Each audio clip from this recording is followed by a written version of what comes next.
예, 반갑습니다. 오나입니다. 제가 사회 쭉 보면서 사회 역할이 딱 하나 있더라고요. 시간을 지키는 거. 제가 원래는 저희한테 70분이 주어졌는데 10분을 넘어서 60분에서 4시 10분까지 저희 세션을 마치도록 하겠고요. 우선 제 양옆에 앉아 계신 분들을 소개해 올리겠습니다. 멀리 서울서 오셨는데 국가인권위 사회안전과 기업과 인권을 담당하시는 윤성민 선생님.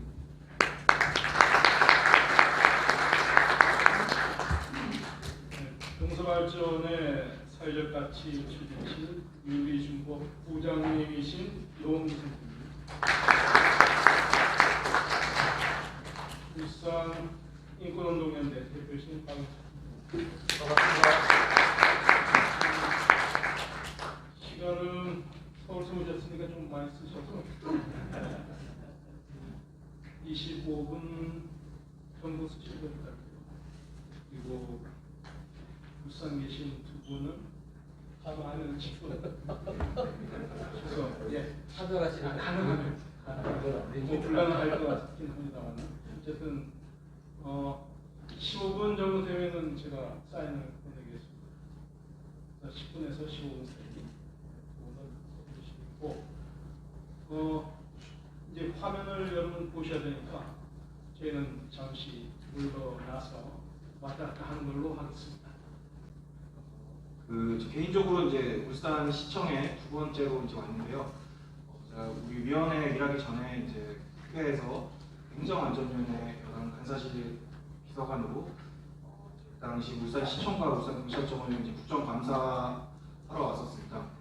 그때 이제 초유의 이제 관심이 되었던 사건이 울산 고래고기 사건인데 아마 이제 검경 갈등으로 황운하 이제 현 의원님 관련해서 이런 것들이 이슈가 됐었지만 실제로 울산 고래고기 사건이야말로 이제 기업과 인권, 기업과 환경에 대한 이제 핵심적인 문제를 보여주는 그런 사건입니다. 이렇게 이제 제 소개를 가름하고 다음 순서를 보도록 하겠습니다.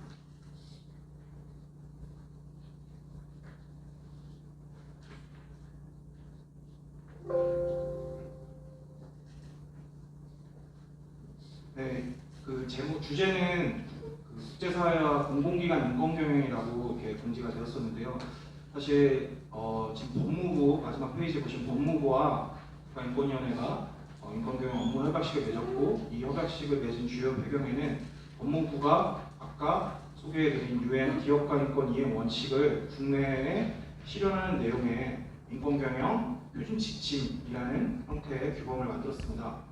이것이 이제 시행을 앞두고 있는데 시행이 되게 되면 사실 공공기관과 사기업의 인권경영 규범 자체가 어떤 큰 의미를 물론 가지겠지만 국내에서는 규범적으로 없기 때문에 기업과 인권을 이제 통칭해서 국제사회 동향이나 이런 것들을 말씀드리도록 하려고 합니다.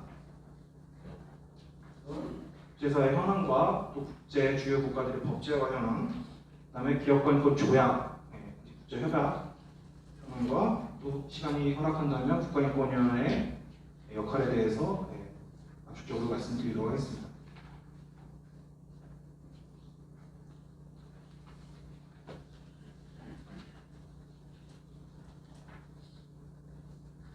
유엔에서 2013년 유엔 인권이사회에서 개별 기업을 대상으로 성명서를 발표했습니다. 물론 좋은 내용이야 되겠지만 굉장히 대한민국의 국민으로서 수치스럽고 부끄러운 일인데 우리 국내 기업 이름이 등장하는 내용의 성명서를 발표했고요. 그 국내 기업이 공급망에서 발생한 인권 침해 문제로 이제 비판을 받은 것입니다. 그 이후로도 우리나라에서 1등 기업이라고 하는 기업이 프랑스에서 예비 기소가 되었습니다. 검찰에 의해서. 산재 문제와 노동조합이 없는 문제 등을 해결하지 않고 방치된 문제에 있어서 기소가 되었고요. 그리고 아까 2013년에 등장한 그 기업은 한 번쯤 들어보셔서 로힝야족의 인권 탄압을 했다는 이유로 유엔의 특별보호관의 문서에 등장을 하게 됩니다. 그리고 최근에 이제 LG가 인도에서 화학사고 일으킨 거는 다들 아실 것 같고요. 그리고 여기는 안 썼지만 2020년 얼마 전이죠. 4월 29일에 유엔에서 또 다른 이제 발표를 하게 되는데요. 유엔의 기업가 인권 워킹그룹이라는 것이 있습니다. 그 워킹그룹의 위원 전원과 또 특별보고관이라는 라포티에라고 하는 특별보고관 전원이 함께 발표한 내용이 어떤 거냐면 우리나라 SK건설과 여기 이제 동서발전이 계시지만 서부발전이 라오스에서 댐을 짓던 중에 77명 이상이 사망하는 사건이 일어났는데 아무도 책임을 지지 않는다. 그 유엔 보고서 제목 자체가 라오스 댐 디제스터, 그다음에 정의는 아직도 실현되지 않고 있다. 2년 동안 정의를 요청한다. 뭐 이런 부제로 발표가 되었고요. 또 우리 국제사회에서 우리 국내 기업, 공공기관을 포함해서 이런 지탄과 비판을 받고 있고 이런 것들을 무겁게 생각하면서 이 문제를 말씀드리려고 합니다. 유엔이 최근에 두 번째 항목을 보시면 코비드-19 지침이라는 것을 발표를 하게 됩니다. 코로나19 이후로 전 세계에서 발생하는 여러 가지 인권 문제들을 정리한 건데요. 이 지침을 첫 번째로 개정하면서 기업가 인권을 따로 섹션으로 편성을 하게 되고 그 내용 안에는 코로나19 시대에는 포스트 코로나 시대에는 취약한 기업가 인권 이행 지침, 아까 말씀드린 이행 원칙의 준수를 더 강조하는 내용과 취약한 노동자 계층에 대한 보호를 명시하고 있습니다. 이와 관련해서 산업은행법이 최근에 개정이 되는데 산업은행이 이제 기업들에게 돈을 빌려주거나 할 때 그 빌려준 돈에 대해서, 그러니까 코로나19 때문에 빌려준 돈에 대해서는 주주권을 더 강력하게 행사하라는 그런 내용이 규정이 되었고 이런 것들이 좀 복잡하고 응용된 부분이긴 하지만 이제 기업가 인권의 국제 동향을 잘 반영하는 것입니다. 또한 OECD 역시 올해로 20주년이 되는 글로벌 포럼에서 기업가 인권 관련 내용을 코로나19와 연관시켜서 발표를 했고요. 여기서 주요 내용은 코로나19 이후에 고용 창출을 해야 되는 시대, 또 이런 위기를 적극적 재정 투자로 확대해야 되는 시대에 기후변화의 이슈에 있는 기업에 투자를 하고 여기서 고용 창출을 해야 된다. 이러한 유럽의 V장의 발표가 있었습니다. 오른쪽 섹션을 보시면 아까 이상수 교수님께서 말씀하신 유엔 기업가 이행 원칙의 적용이 핵심적으로 기업가 인권의 과제를 보여준다고 생각합니다. 이 이행 원칙을 이제 만든 거는 아까 그 말씀 잠깐 안 하신 것 같아서 유엔 사무총장으로서 노벨 평화상을 받은 돌아가신 코피 아난 총장이 아까 말한 이제 존 로미 교수를 통해서 시행이 된 거고요. 그리고 우리나라에서는 인권 경영이라는 말을 사용하고 있습니다. 이건 이제 제 생각인데 또 국가인권위에서 제가 기업가 인권을 혼자 담당하고 있어서 제가 생각하는 인권 경영은 이제 기업가 인권보다 더 확장적으로 고충 처리, 지배구조, 리스크 관리, 인증 및 컨설팅을 포함해서 사용하는 개념으로 인권 경영이라고 대한민국의 특유한 개념으로서 표현하고 있습니다. 그래서 이 기업가 인권 경영이라는 개념은 정치, 경제, 사회 문화 전 영역에 적용할 수 있는 강력한 인권 규범이자 경영 자체의 자발성을 이끌어낼 수 있는 상호 대립적이지만 또 변칙법적으로 합치될 수 있는 그런 개념이라고 생각하고 새로운 사회의 체제 대안이자 우리가 추상적으로 표현한 상생을 본질적으로 이끌어낼 수 있는 개념이라고 생각합니다. 그래서 아까 사실 지도 교수님께서 이상수 교수님이 교두보 학산이라는 말을 하셨는데 교두보로서 현재 추진할 수 있는 것 국내에서 이런 국제사회 동향을 반영해서 스튜어드십 코드, 사회책임 투자와 연결되는 부분이고 또 우리 기획자정부를 중심으로 해서 사회적 가치 3법이라는 것이 있습니다. 그리고 주요 금융부처의 금융위원회 등의 공공조달에서 어떻게 기업가 인권 규범을 반영할 것이냐 이런 정책 확대 과정과 그리고 이제 확산은 이해관계자와 거버넌스의 최고 경영자의 결정 과정이나 이사의 결정 과정에 어떻게 반영할 것인지가 고민되고 있습니다. 방금 말씀드린 교두보 확산 부분을 자세히 보면 국제사회의 현황은 조약, 법제화, 사회적 책임 투자, 사회적 책임 조달로 나눠지고 있습니다. 일단 조약은 국제사회를 묶는 하나의 규범이자 대한민국 헌법의 조약은 국내법과 동일한 효력이 있다고 봐서 그 자체로 규범이 되기 때문에 아직 이 조약이 의장 초안으로서 성안된 단계지만 이제 국가인권위원회는 예의주시하고 있는 부분입니다. 그래서 이후에 좀 자세히 조약의 녹차를 보면서 설명을 드리도록 하겠습니다. 법제화는 다음 페이지에서 또 설명을 드릴 건데요. 유럽 주요 국가를 중심으로 인권 경영을 실사, due diligence 하는 내용을 바탕으로 하고 있습니다. 또한 due diligence뿐만 아니라 비재무 정보 한 번쯤 들어보셨을 것 같은데 ESG라고 해서 환경과 사회, 즉 인권과 또 거버넌스 이 세 가지 이슈를 공시하는 내용의 비재무 정보 공시와 그리고 FTA 같은 통상협정 체결할 때 있어서 인권적으로 통제하는 부분 이런 것들이 유럽에서 논의가 되고 있고요. 또 사회적 책임 투자는 건 아까 그 머스크사나 뭐 이런 것들을 우회적으로 설명하면서 노르웨이 연기금을 설명하셨는데 혹시 우리 국민연금이 세계에 한 몇 위 정도 되는 펀드라고 알고 계실까요? 세계 3위입니다. 엄청난 사실. 펀드로서 세계 3위인데 우리가 국민연금으로서 충분히 기업가 인권을 할 수 있는 역량이 되고 그런 힘이 있음에도 불구하고 이거를 이제 방치하고 있었고요. 이런 차원에서 이제 스튜어드십 코드나 이런 것들이 논의가 되고 있습니다. 그래서 주요 사례로 밑에 나온 것처럼 해외 연기금들이 ESG 문제로 LG나 한전은 이제 화력 발전에 있어서 석탄 소비 때문에 투자 철회를 하는 이런 일도 있었습니다. 그리고 사회적 책임 조달, 이제 공공 조달보다 확장적인 개념인데 이건 이제 최근의 논의로 단순히 어퍼머티브 액션이나 이런 차원이 아니라 기업의 인권 침해가 있는 기업에 대해서는 예를 들면 새로운 신도시를 짓는데 그런 건설회사에는 아예 국가 건설 계약을 맺지 않는다. 뭐 이런 내용까지 이제 논의되고 있는 부분이 있습니다.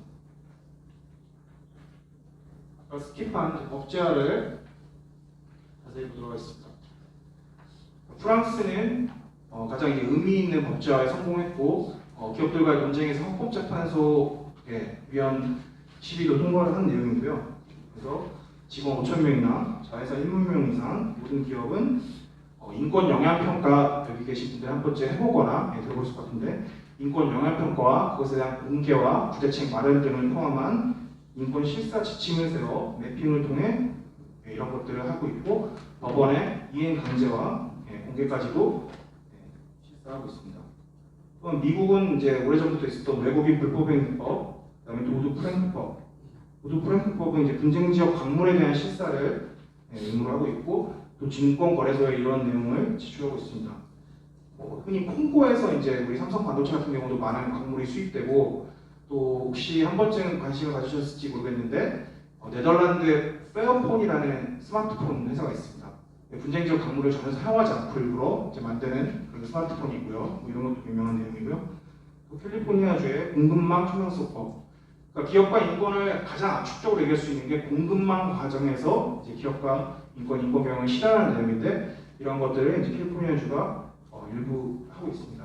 그리고 이건 주 법무부 기소권과 연계도 하고 있고요.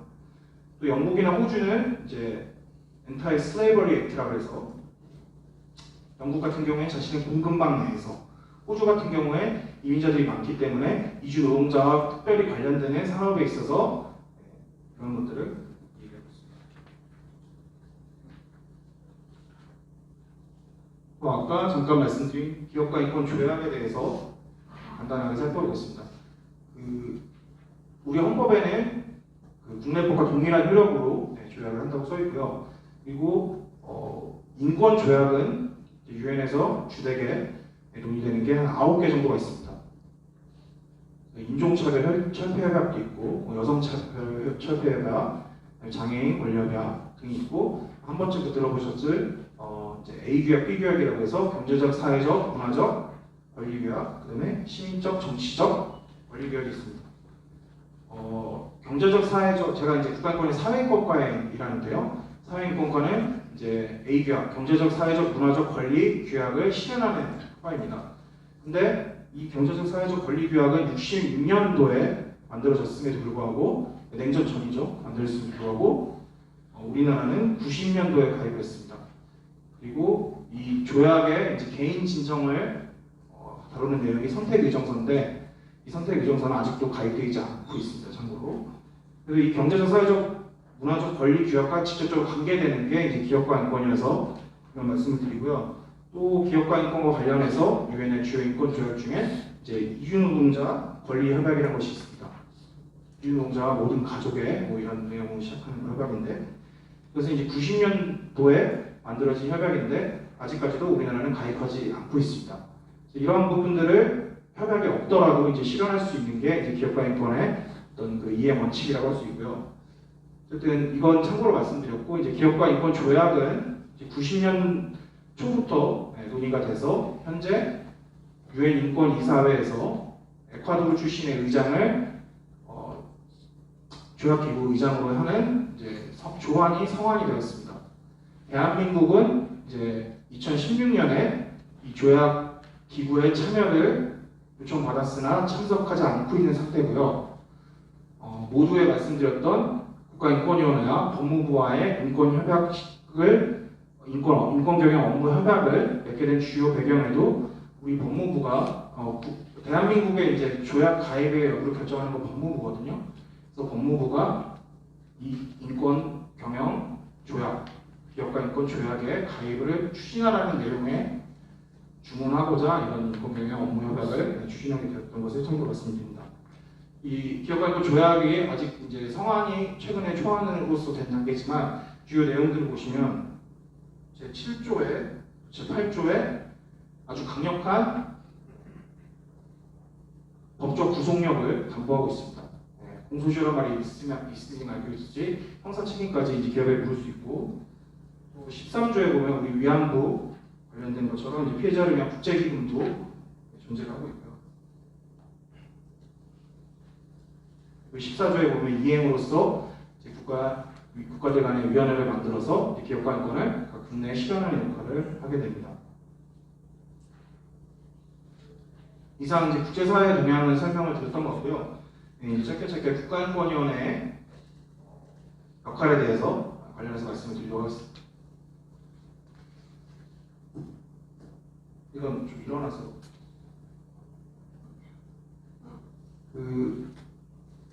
왼쪽은 연도별로 이제 정리를 한 거고요. 국제 흐름을. 그리고 오른쪽은 국가인권위원회가 거기에 발맞춰서 했던 부분을 나타낸 겁니다. 일단 1972년 OECD 가이드라인이라는 것이 만들어지는데요. OECD 가이드라인, OECD는 이제 부자 국가들의 이제 국제기구로 알고 계실 것 같은데, 여기서 다국적 기업에 대한 투자에 대한 가이드라인을 만듭니다. 그리고 이 다국적 기업 투자 가이드라인이 2000년도에 개정이 되면서 NCP, 내셔널 컨택 포인트, OECD 다국적 기업 투자 가이드라인의 국내 연락사무소라는 것을 회원국들의 국가에 설치할 것들이 요청됩니다.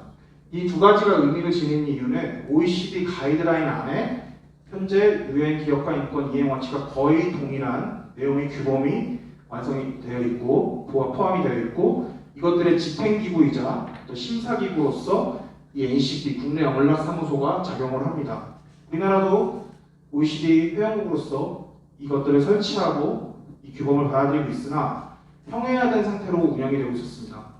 근데 국가인권위원회에서 2016년에 이 OECD 가이드라인이 또 NCP가 소속되어 있는 소관 부처인 산업통상부가 이것들을 제대로 운영하라는 내용의 이제 제도 개선 공고를 하고 있고요. 그래서 아직은 매우 미약하지만 이 피해자를 구제하는 기능, 그러니까 다국적 기업에 의해서 기업과 인권 피해자를 구제하는 기능을 비로소 작동시키고 있습니다. 저게 2010년 에든버러 선언에 서 있는 거는 이제 전 세계의 국가인권 기구들이 기업과 인권 이행 원칙을 국가인권위원회 중심으로 실현을 열심히 해보자라는 내용의 선언이 있었고요. 그리고 2011년에 이 유엔 기업과 인권 이행 원칙이 완성이 됩니다. 그리고 2016년에 이제 여기 계신 공공기관에서는 한 번쯤 그 이름을 들어보셨거나 실제로 많이 쓰이고 있는 공공기관 공기업 인권경영 가이드라인 및 체크리스트 적용 공고를 했고요. 그리고 2017년에는 이 체크리스트나 인권경영 가이드라인의 실효성을 가지기 위해서 기재부, 행안부, 산업통상부 산하의 모든 공기업은 이 인권경영 지표를 별도 항목으로 해서 경영평가에 반영하도록 국가인권위가 공고했습니다. 그리고 행안부와 산업통상부 등은 따로 있고요. 기재부는 올해 내로 반영시키려고 새로운 전략을 고민하고 있습니다. 이런 것들을 바탕으로 2018년에 인권경영 매뉴얼 적용 공고를 했습니다. 2017년, 18년에 아까 말씀드린 비재무정보 공시와 주요 국가 국내 법제화가 유럽에서 이루어졌고요. 2019년에 기업가 인권 조약이 성안이 됐고 국가인권위원회도 이런 기업가 인권 조약의 추진을 위해서 노력을 하려고 합니다. 그리고 법무부에서 기업가 인권 경영 지침을 개발했고요. 그래서 지난 5월의 일인데 좀 화질이 안 좋지만 연합뉴스에서 이제 보도된 기사를 실었고요. 그리고 올해 이제 하반기까지 공공기관 인권경영 매뉴얼 공고 이후로 각 공공기관들이 특히 신생 공공기관이나 작은 공기업들은 인권영향 평가를 일일이 컨설팅 회사에 맡기거나 이런 점이 매우 어렵기 때문에 그런 것들에 도움을 드리고자 실질적인 인권영향 평가를 어떻게 할 것인지에 대한 구체적인 매뉴얼이자 또 공기업 인권경영 정책의 마무리로서 이러한 실태조사를 여기 조금 이따 발표하신 나연필 국장님이나 이런 분들 중심으로 하고 있습니다. 그리고 제가 지난주에 이제 제 이름으로 모든 공기업 공공기관에 송부를 해드렸는데 이상수 교수님의 이런 분들이 이제 쓰신 글들을 모아서 이런 책자를 발간해드렸고 혹시 못 받으셨으면 나중에 저한테 말씀해 주시기 바랍니다. 그래서 이 업무의 역시 추미애 장관과 국가인권위원장 사진을 하면서 있고요. 시간을 좀 오버하지 않아서 다행인 것 같은데 부족한 발표 들어주셔서 감사합니다.